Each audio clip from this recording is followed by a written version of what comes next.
Mr. President, members of the United States Senate and House of Representatives face many votes on many subjects. Most of them you vote on and forget very quickly. There's some that you'll never forget. And one that I cast, or at least two votes that I cast here 18 years ago, are on that list in terms of my Senate service. It was 18 years ago, and just shortly after the 9/11 attack in 2001, where 3,000 innocent Americans lost their lives. And President George W. Bush came to Congress and asked for authority under our Constitution to wage a war, in fact, to wage two wars. He wanted authority from the United States Senate, Congress, to invade Iraq and to invade Afghanistan. There was a long debate leading up to it about why it would be necessary for us to start a war with those two nations. In the case of Iraq, the argument was made that Saddam Hussein, their leader, had weapons of mass destruction which were dangerous to the region and ultimately dangerous to the United States. He was a tyrant and everyone knew it, but those threats were the ones that led many people to conclude that the invasion of Iraq was necessary. I disagreed. We cast that vote here on the floor of the United States Senate, and 23 of us voted no, 1 Republican and 22 Democrats. It turns out after we invaded Iraq and took a close look, there were no weapons of mass destruction. The real basis for the war did not exist. 18 years later, having lost almost 5,000 American lives and spent trillions of dollars, 18 years later, we are still in Iraq. I don't know how this will ever end or when our troops will finally be able to come home. The situation in that country, Hussein is gone for sure, but the situation in that country is certainly not dramatically better than it was when we invaded. We couldn't guarantee tomorrow what's going to happen there, whether it will be stable or friendly to the United States after all that we've invested and all that we've lost in that invasion. At the same time, we were debating a war in Afghanistan. To me, it was a different proposition. The administration said, we know that the terrorists responsible for 9/11 are in Afghanistan. What is our message to those who would turn around and attack the United States and kill so many innocent people? So I saw Afghanistan different than Iraq, and I voted for the military effort that was undertaken to go after the terrorist organization responsible for 9/11, the Al-Qaeda organization. It took us years to find Osama bin Laden responsible for masterminding that deadly day in our history and to finally bring him to justice. But the fact of the matter is, 18 years later, we are still in Afghanistan today. It's hard to explain. Thousands of American lives have been lost there. Millions, billions, maybe even trillions of dollars have been spent. And most people agree that the day after we leave, whenever it is, the country will revert to what it was before we walked in. 18 years of sacrifice, 18 years of suffering and even death for America's patriotic soldiers. It's a reminder about these wars that seem like such a good idea, so necessary, the right way to respond. And here we sit with two of the longest wars in the history of the United States. And now the question is, are we preparing for another war? I hate to say those words, but I have to be honest. What this president has done in our relationship with Iran has brought us to the moment where we have to ask that question. Is the president preparing to ask us to go to war against Iran? The first thing he did, one of the first things, was to disparage the Iran nuclear agreement, an agreement entered into under President Obama to stop the development of nuclear weapons in Iran.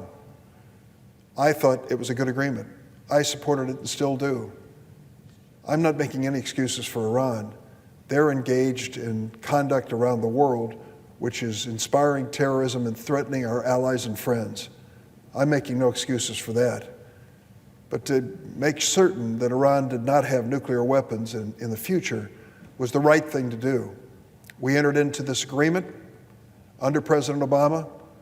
China, Russia, European nations, and others joined us, and we sent international inspectors into that country. They reported back to us regularly that there was no evidence of the development of nuclear weapons, and every door was open to them. We had surveillance on the ground in a country that has been largely secretive and isolated. I thought that was the right thing to do, and I still do. President Trump disagreed, and the United States withdrew from the Iran nuclear agreement. Since then, there's been an escalation of tension between our two nations, between Iran and the United States. Some of it is clearly a reaction by the Iranians to sanctions which we've imposed, which have caused great problems within Iran and their oil supply. They've answered in kind by threatening oil tankers from other countries. It's the kind of escalation which you would expect two countries that are leading up to a confrontation to engage in. And now the question is, will we in fact go to war? And if we're prepared to, will this president, Donald Trump, follow the Constitution of the United States? The votes I talked about 18 years ago gave to the United States, the members, people of the United States, through their elected representatives, a decision-making part of the process. Their members of Congress voted. The question is whether President Trump will follow his constitutional responsibility in coming to Congress for the authority to engage in a war in Iran. I certainly don't believe a vote I took 18 years ago, before many of the members of the Senate were even here, has authorized him or any president to invade Iran. That was never even considered when we were in that debate. And now the question is, will he come forward and give the American people a voice in this process in deciding whether we're going to war? I, for one, look at this with great skepticism and even negativity. A war is so much easier to get into than it is to get out of. We've proven that over and over again. And politicians who make the speeches and rationalize these wars are usually not the ones who face combat and death on the battlefield. That's turned over to our young women and men in uniform who bravely fight for the causes that we identify as politicians. So I would sincerely hope that when Senator Udall is brought to the floor here to open a conversation and discussion is really taken to heart by the American people and, more importantly, by the White House. Yes, as Senator Udall has reminded us, any president, this president, needs the constitutional authority to bring this nation into a war. And without that authority, he cannot, should not move forward. They point to the recent attacks on Saudi Arabia and their oil fields. Of course they were terrible, whether they came from Houthi rebels in Yemen or whether they came from Iran itself. Terrible. But the fact is, the United States has not signed an agreement saying we're prepared to defend Saudi Arabia, whoever attacks them. We want to have a good alliance with them. It's difficult with the current leadership, but we haven't entered into a mutual defense pact by any means. We're not required, when Saudi Arabia is attacked, to muster our American troops in their defense. We should take care and be thoughtful and not escalate this situation. Mr. President, the Senator Udall's amendment regarding Iran is a straightforward and timely reaffirmation of what is already in Article 1, Section 8 of the United States Constitution. Only the United States Congress can declare war.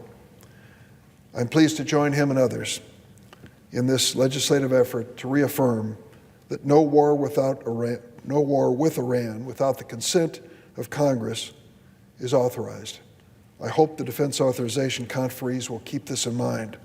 This Congress has rubber-stamped too many of the President's worst instincts. We must not do so again and march into another war in the Middle East. 2 wars still going, still costing American lives, even to this day, are way too many. A third war at this point is unthinkable. I yield the floor.